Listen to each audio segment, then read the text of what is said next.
Alam mo ba, vlogger, yung sinasabi mong ang Iglesia ni Cristo ay parang mafia, may mga goons, may mga armas, may mga sandata, fake news yun. Mali yun.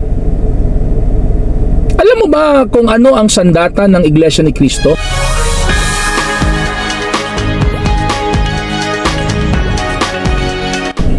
Magandang araw mga kaistorya, kumusta kayo dyan? Ito na naman tayo para sa ating panibagong balitaktakan dito sa ating channel, FB page and TikTok account mga kaistorya. Mga kaistorya, kung ikaw ay bago ka pa lang sa aking YouTube channel, ako po ay masayang masaya kung i-click mo yung subscribe button mga kaistorya, at yung notification bell, ayun. At kung ikaw naman po ay nanonood sa aking FB page and TikTok account mga kaistorya, masayang masaya po ako, very thankful if you follow my page and TikTok account, and paki-like po, comment, and share. Please help me grow my subscribers, FB page, and TikTok account mga kaistorya. And meron pa, ito pa mga kaistorya, meron akong favor sana sa inyo. Halimbawa, pinapanood nyo yung video ko tapos may biglang lumabas na ads. Pwede po ba, kaistorya, kung hindi kalabisan sa inyo po, pwede kayang wag nyong i-skip? Yun na, walang skip ad ba?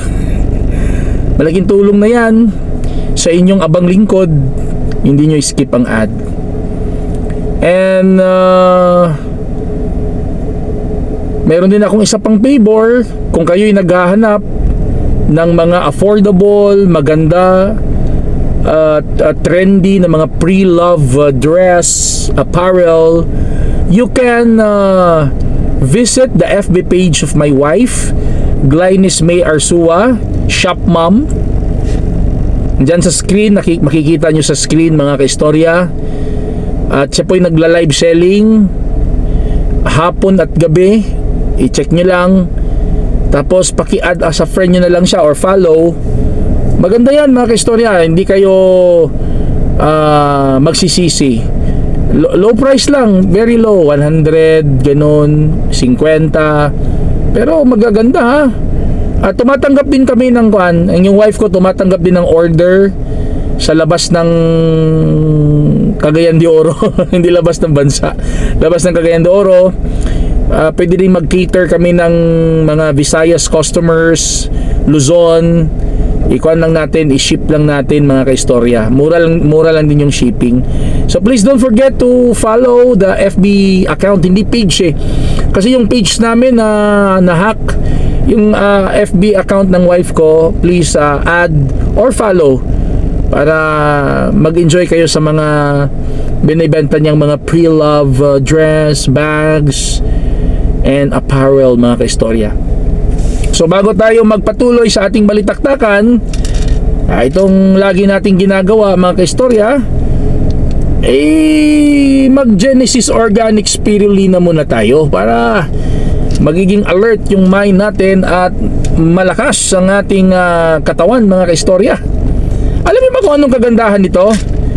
Pwede itong i-take kahit walang tubig. Alam niyo mga kaistorya, itong Genesis Organic Spirulina, ito kasi ay hindi synthetic drug. Ito ay isang organic plant ito, blue-green algae. Kung i-research nyo ito, marami ito mga nutritional contents na kailangan ng ating katawan. Kaya kapag tinitake natin to, talagang meron kayong kasiglahang mararamdaman sa katawan nyo mga kaistorya. Available ito sa online mga kaistorya, makikita nyo dyan sa screen. You can visit their website, or you can also text or call them for more information. At mabibili din itong Genesis Organic Spirulina sa mga Mercury Drug Stores and Pharmacies nationwide, mga kaistorya. Okay? So, ang kagandahan nito, kahit walang tubig, pwede nating tirahin to. Chewable kasi siya, mga kaistorya.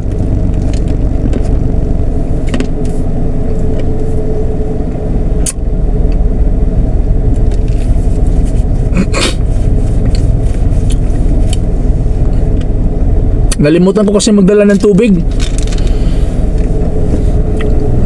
Baka magtatanong kayo, bakit nandito ako sa ganitong location? Galing ako Tupad. Ito, Genesis Organic Spirulina, ang spirulina ng bayan. Ito naman yung ating pag-uusapan ngayon, mga istorya. Itong sinasabi na naman, itong sinabi ng isang vlogger na ang INC ay mafia. Isipin mo yan. Kahit ano-ano na lang sinasabi, mafia daw ang INC. Di ba kapag ka sinasabing mafia, may mga yan, may mga goons. May mga goons na may mga armas, di ba? May mga sandata. Yun daw ang INC. Mafia, parang mafia. Paano ba i-pronounce yun? Mafia or mafia? Basta yun na yun, M-A-F-I-A. Naging green yung ngipin ko Kaya daw makapangyarihan ng INC kasi may mafia, parang mafia. May mga contacts dyan sa gobyerno, mga malalaking tao, tapos may mga goons. Yun daw ang INC. Mga goons na may mga armas, may mga sandata. Ano masasabi ko dyan, mga kaistorya? Isang malaking fake news. Walang goons ang iglesia. Meron security guard. Sa mga kapilyang malalaki, yun bang security guard, goons ba yun? Hindi. Yung bang security guard, bawal ba yun? Hindi. Kasi normal lang talaga sa isang mga establishment magkakaroon ng security guard. Yung bang security guard bawal magdala ng baril? Hindi. As long as kumpleto ng mga lisensya. At sigurado ako na ang lahat, kung may mga kapilya man ng Iglesia ni Cristo na may mga security guards, ay nako, kumpleto ng lisensya yun. Walang goons ang iglesia. May mga kapilyang may security guard, pero hindi goons yun. Security guard yun. Alam mo ba vlogger, yung sinasabi mong ang iglesia ni Cristo ay parang mafia, may mga goons, may mga armas, may mga sandata, fake news yun. Mali yun. Alam mo ba kung ano ang sandata ng Iglesia ni Cristo? Alam mo ba kung ano ang ano ang sandata ng tunay na Iglesia ni Cristo? At tuturuan kita, vlogger, para masabi mong napakaganda pala na maging kaanib sa Iglesia ni Cristo dahil sa sandatang ito. Ang sandata ng isang tunay na Iglesia ni Cristo, alam mo kung ano? Panalangin. Panalangin, ulitin ko. Panalangin. Prayer. Ang isang tunay na kaanib sa Iglesia ni Cristo nabubuhay sa panalangin. Biblical ba yon? Opo. Nakasulat yun sa Biblia. Sabi ng isang apostol, manalangin lagi. Doon sanay ang isang tunay na iglesia ni Cristo. Kaya kung ikaw, vlogger, ay nalilito o naguguluhan, bakit gano'n na lang katapang? Hindi tapang na naghuhurumintado yung nasa tamang lugar na pagiging matapang. Bakit matatag ang isang Iglesia ni Cristo? Hindi dahil sa mafia, hindi sa dahil may goons or may mga armas, may mga baril, hindi. Dahil merong nagpapalakas at may nagpapatapang sa isang Iglesia ni Cristo. Tapang na hindi tapang na naghahanap ng kasuntukan o kaawa, hindi. Tapang na harapin ang iba't ibang mga pagsubok sa buhay. Matatag ang isang tunay na Iglesia ni Cristo, parang walang kinatatakutan. Meron naman tayong kinatatakutan. Takot tayong lumabag sa batas. Kasi ayaw ng Diyos din ayaw ng ating Panginoong Diyos din Pero bakit matatag at matapang ang isang Iglesia ni Cristo na manindigan sa tama? Di ba sinabi ko sa aking mga nakaraang vlog, mga kaistorya, pagdating sa mga nararanasang problema sa mundong ito, walang kaibahan sa hindi kaanib at kaanib sa iglesia. Kung ano yung nararanasan ng hindi kaanib sa iglesia na mga problema, mga pagsubok, yun din ang nararanasan ng isang kaanib sa Iglesia ni Cristo. Kung ang isang hindi kaanib sa Iglesia ni Cristo ay nakakaranas ng kahirapan sa buhay, ang isang Iglesia ni Cristo nakakaranas din ng kahirapan sa buhay.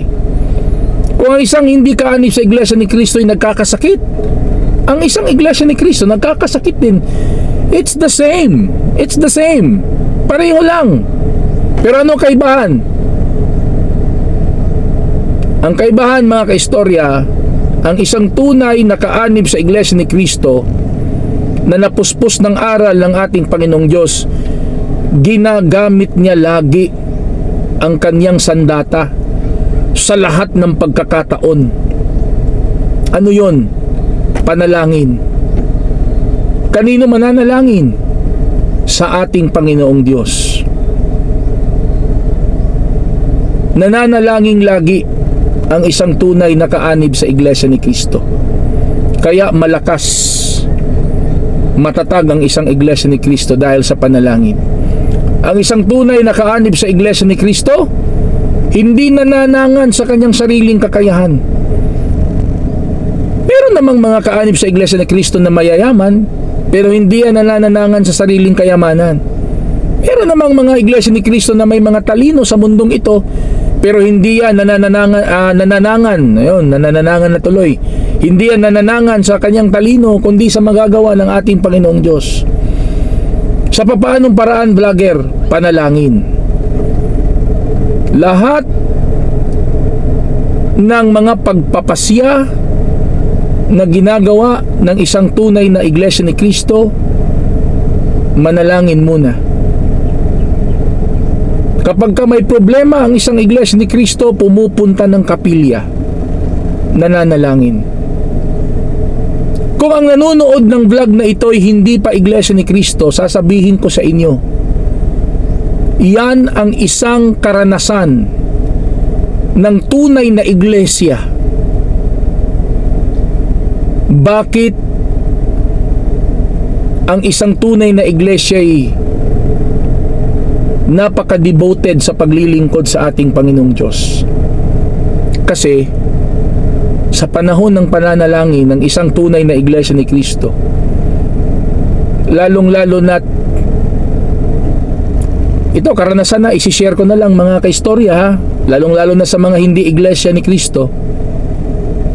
Ang isang Iglesia ni Cristo, kapag ka may problema, ang unang-unang naiisip niyan, pumunta ng kapilya, pumunta ng gusaling sambahan. Hindi pumupunta ng beer house para maglasing, hindi. Ang isang tunay na Iglesia ni Cristo, kapag ka may problema, ang unang iniisip niyan, kapilya.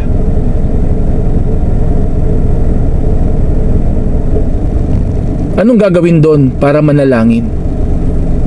Alam mo ba kung ano ang nararanasan ng isang iglesia ni Kristo pagdating sa mga bagay na yan?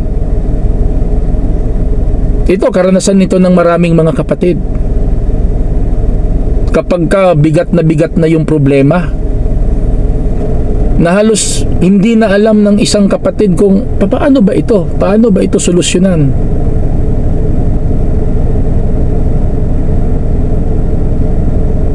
Pagpasok pa lang ng kapatid sa kapilya, pagsamba man o panata, pagpasok pa lang mararanasan na niya ang pagsalubong ng Ama, ng Panginoong Diyos. Pagpasok pa lang. Alam yan ng mga kapatid, di ba mga kapatid? Pagpasok pa lang sa kapilya, lalong-lalo na't bigat na yung loob mo. Pagpasok pa lang sa kapilya, ramdam talaga ng isang tunay na iglesia ni Kristo ang Diyos. Lalong-lalo na't pag-upo, pagpikit sa mata, pagpikit ng mga mata, pagsabi pa lang ng Ama, hindi mo pa nasabi lahat, alam mo nang dinirinig ka na ng Ama. Yun ang karanasan ng isang iglesia ni Kristo. Kaya ang isang iglesia ni Kristo matatag, matapang sa pagharap sa mga pagsubok. Hindi dahil mafia, hindi dahil may mga goons, hindi. Di ba mga kapatid? Pagkatapos ng pagsamba, pagkatapos ng panata, pagkatapos nating manalangin, hindi pa man natin alam kung ano yung solusyon, pero alam na nating meron ng solusyon. Sino ang nagbigay ng solusyon? Ang Panginoong Diyos sa pamamagitan ng panalangin, sapagkat yun ang sandata ng isang tunay na iglesia ni Kristo. Panalangin, prayer, mga kaistorya. Ulitin ko, yung sinasabi ng isang vlogger na mafia daw ang iglesia, may mga goons, fake news. Walang goons ang iglesia, walang armas. Ang sandata ng isang tunay na iglesia ni Kristo, panalangin. Curious kayo? Ikaw vlogger, curious ka? Mag-iglesia ni Kristo ka. Magsuri ka sa iglesia, pumunta ka sa pinakamalapit na kapilya, or magsimula lang muna tayo sa mga websites. Andyan sa screen, tingnan mo sa screen.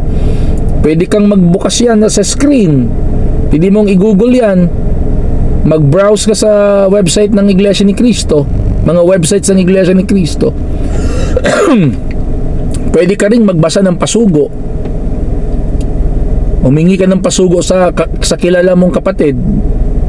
Baka may kakilala kang iglesia ni Kristo, manghingi ka ng pasugo.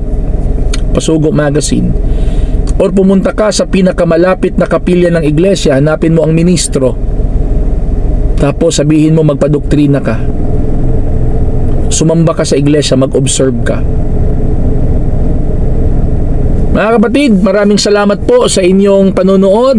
Ano pong masasabi nyo, mga kapatid at mga kaistorya? Alam ko kasing hindi lang mga kapatid ang nanonood sa vlog ko, pati mga hindi ka-anib. Salamat po. Please write your comments below, mga kapatid at kaistorya. And kung bago ka pa lang sa aking YouTube channel, please